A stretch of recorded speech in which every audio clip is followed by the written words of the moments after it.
back is such a mess. Look at this. It's so ratchet. Yeah, I know every black person has had that cringy interaction that just left you feeling unnecessarily uncomfortable. If not that interaction, then raise your hand if you've ever had this uncomfortable interaction. Hey girl, I love you and your haircut. Did you get your haircut? Or is it a weave? You guys cut it a lace front, right? Is it a lace front? Can I touch it? No, nope. Yeah, I know a lot of my fellow black women and even black men have been in that uncomfortable situation. Now, I'm not saying that you can't compliment my hair or ask questions about it if you're that interested in the natural hair process for a black woman, but don't be weird about it. And don't tell me about my hair. That's why Solange made a whole song about it. Don't touch my hair. Please and thank you. Now raise your hand if you've ever been uncomfortably complimented on the basis of you being the black soul that you are. What's up, baby cakes? Hello. You look fine like cocoa butter. Damn! Ah, not the cocoa butter. Yeah, I know at least 3 black women in the audience have had a similar interaction like that. Yikes. Now, correct me if I'm wrong, but I feel like anyone who is black can probably relate to or has either lived through these awkward experiences. I guess you can say it's part of the black identity or black experience. Wait, pause. What do you mean the black identity? Like all black people around the world have this one consciousness of a singular identity? False. I didn't say that. We all come from different backgrounds, different socioeconomic places, we come from different social locations, we have different experiences based on where we all grew up or all the experiences that we've all had. However, there are certain experiences that we can all say that we've shared due to our skin color and how we are perceived in mainstream American culture. And that brings me to part 1. What is black culture? We can define black culture as being the contributions of African Americans to the culture of the United States. Now that could either be a part of or distinct from mainstream American culture itself. Well, golly gee, what have we contributed to the American culture? Well, let's start with dance. Yeah, let's talk about how African Americans were used as caricatures to basically entertain the white masses. The dances that were being used to entertain the masses ended up getting more and more popular. Let's bring it all the way back to the cakewalk from 1891, or even the Charleston, the Lindy Hop. Oh, can't forget about the jitterbug. Fast forward to modern day, it seems like the young kids keep coming out with these new dances every other week. From the old school stanky leg to the whip, nays, so much more, twerking. It's hard for me to keep count, to be honest. I don't know what the young kids do nowadays. Don't even get me started on the African American literary geniuses that have contributed so much to literature and art. From James Baldwin to Alice Walker with the publication of The Color Purple, Walter Mosley, Toni Morrison. Oh, I can't leave my man's Alex Haley out. He brought us The Roots, a great retelling of the horrors and the journeys of slaves coming to America. In the field of music, we've contributed so much in regards to jazz, ragtime blues, soul, new jack swing, R&B, hip-hop, rap. The list honestly goes on and on. And in fashion and style, of course we incorporated the textiles of our African roots into our clothing with kente cloth, our dashikis, and when it comes to our hair, our versatility, which our natural hair and protective styles are simply originally beautiful. Sorry, we're gonna have to pause. So, I was researching stuff to put in this video, right? And I was looking at this particular section in regards to body image in the African American female community. And it said, and I quote, European Americans have sometimes appropriated different hair braiding techniques and other forms of African American hair. There are also individuals and groups who are working towards raising the standing of the African aesthetic among African Americans and internationally as well. This includes efforts towards promoting as models those with clearly defined African features.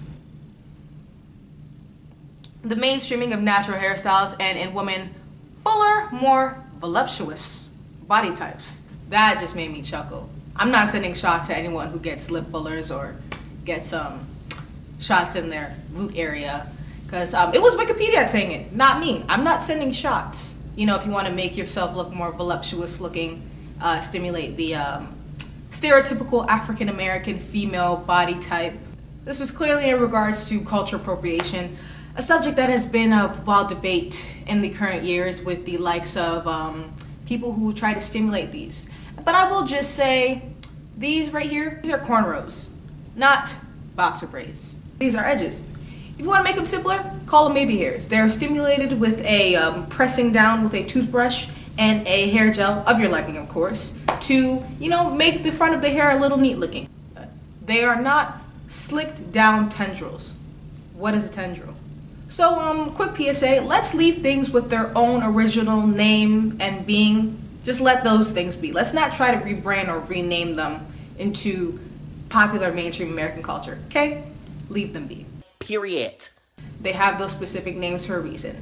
9 times out of 10, they've been named that way and have been brought down from African American culture. It's understandable that you would want to try and replicate and rebrand a lot of cool things that us African Americans have contributed to culture, but we're gonna have to give credit where it's due. Especially since African Americans have been through so much in this country already, trying to rebuild our collective identity from the ashes. And that brings us right along to part 2. What is the Black identity? Alright, we all know about the era of segregation and Jim Crow laws in the United States. The horrendous acts of violence that were committed against blacks solely on the belief that we were inferior due to the color of our skin. Around this time period is where you can say the notions of blacks were birthed, even going back to the time of slavery, where people of color were often seen as animalistic or belligerent. The crazy thing about this is these same notions from way back when have been passed down to modern days. I mean, yeah, you can say slavery is past and the civil rights era has passed. We're not in physical chains, but in a way we're still being held as prisoners to the ideas and notions of what black people should collectively be. Don't get me wrong, we have come a long way from the civil rights era. Things aren't as bad as they were. But to sit here and act like this country still isn't dipped in racism would be to engage in a sinful, blissful ignorance. Now, racial tensions have been something that this country has been dealing with for the longest time. Even more so with the rise of police brutality, and ever so, the controversial stop and frisk practice from New York that basically green-lighted officers to temporarily detain, question, or search civilians on the street for weapons and other contraband. This basically allowed law enforcement to racially profile mostly black and Latino men if they ever so look suspicious. I'm gonna say that racial tensions in this country have gotten worse, and we all know why. The rhetoric that has been thrown at this country from 2016 until now that has been filled with nothing but hate, bigotry, and prejudice emboldened those who have been more in the shadows and quiet with their racist beliefs. It has made them think that it's somehow okay now. And we have to hold partial blame for this. When someone comes out and says a racist comment or says something surprising that you wouldn't think that they were racist, we shouldn't just fire them and banish them off to the shadows, because at the end of the day, they still have those racist thoughts and mindsets. So firing them and telling them that they should not be a part of our collective culture anymore, what is that going to do? Because they're still going to be in the shadows with these same racist beliefs that they've been taught. So the proper thing that we should encourage is a discussion, and discussion of enlightenment and bringing people out of this dark ignorance. America has an issue with talking about its ugly past. Let's be honest, not talking about the elephant in the room is never going to solve anything unless we have healthy discussions, not arguments, about each other's point of views. I feel like the black experience is the external factors of society coming into play with how we black men and women are perceived in American society. I know someone in the audience has walked into a store, maybe with a hoodie on, something nonchalant, and you have felt instant eyes on you, burning into the back of your skull like lava. You don't even have to turn around. You know there are eyes on you, like you're about to steal something, basically. Like I've shown before, in those uncomfortable instances where people feel the need to bring up something because of the color of your skin, they feel like they can try and relate to you in that sense. Which is not necessarily a bad thing, but at times it's like, it's cringy. And I guess you can say that's definitely part of the black experience. Sure, society will associate certain stereotypes with black people, whether it be we are all lazy and uneducated, or all black men sag their pants, or we all listen to rap music and eat fried chicken and watermelon. But we can drive the narrative in our own corner by smashing these stereotypes and educating people on real black issues that they seem to have a misconception about. Therefore, further educating them on what it really means to be black in America. What it means to be black in America. There's something to think about. And I feel like this is something that deserves a lot of pondering, because the exploration and discussion into what the black identity is very relative to your own individual experience. So, what does it mean to be black in America? To be black in America. Because you have to work as twice as hard as the other man to get what you want. And even though you can be great at something, you're still going to be seen as like doing a excuse my French, but like a piss poor job. I kind of have to be more in tune with my surroundings than other people. I think there's a very delicate balance that you walk every single day with your colleagues and your friends. You're wondering, am I being black enough today for those around me who look like me? Am I keeping it real? Someone that they would respect and wouldn't consider a sellout. So I'm walking that balance every day. On the flip side of that, going into work, being a professional, am I doing something that people would consider too black?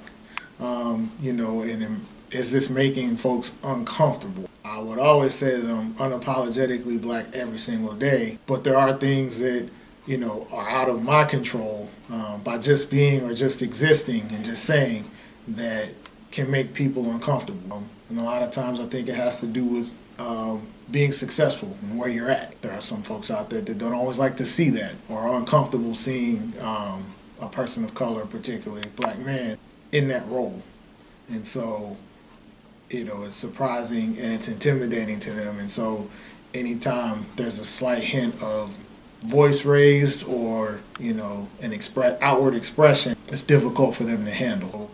You have to be mindful of that because then it turns into something that it's not supposed to be. And that was never what being black was designed or intended to be. And so you walk in that balance between being who you are on a daily basis and when does that, intimidate people. And, you have to ask yourself, do I need to pull back or just fall back in general? Or is it something where, no, I need to keep going because I need to make sure that my position is heard? Not only for me, but for the students here, the folks that come after me, to make sure I'm laying the proper groundwork for them to be successful as well. To be black in America is to persevere, to beat the status quo, to overcome.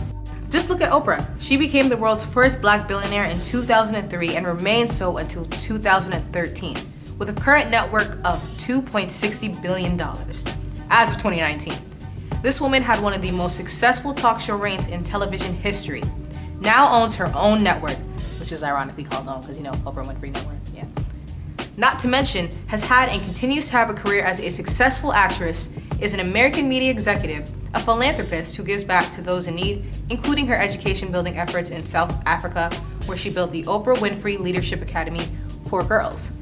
Look at Barack Obama. After graduating Harvard, started off a career as an attorney in Chicago, then a senator, and later went on to not only be the 44th president of the United States, but the first black president of the United States at that. Let's look at Diddy, who in 2017 became hip-hop's first billionaire, legitimizing the economic power of hip-hop with his ventures of Bad Boy Records, Revolt TV, Wine and Spirits, Sean John, Aqua Hydrate, and more. I can't even forget about Shonda Rhimes, the television powerhouse who made history as the first African-American woman to create and executive produce a top 10 network series with hit prime shows like Grey's Anatomy, How to Get Away with Murder, and Scandal, which are great shows, by the way. She continues to create network hits and executive produces all of them. These people and so many more black business owners, actors, actresses, scientists, and creators are the epitome of black excellence. Black excellence is an all-time high. Growing up to see the growth of black pride and excellence emerge into what it is and has become, and what it continues to be, which is the beacon of light that shines on generations to come, gives me hope. And I hope it gives my fellow black men and women hope too. Hope to see that the black identity is what we make it out to be. Not the law enforcement, not the media, and most importantly, not society. So, what is black identity to you?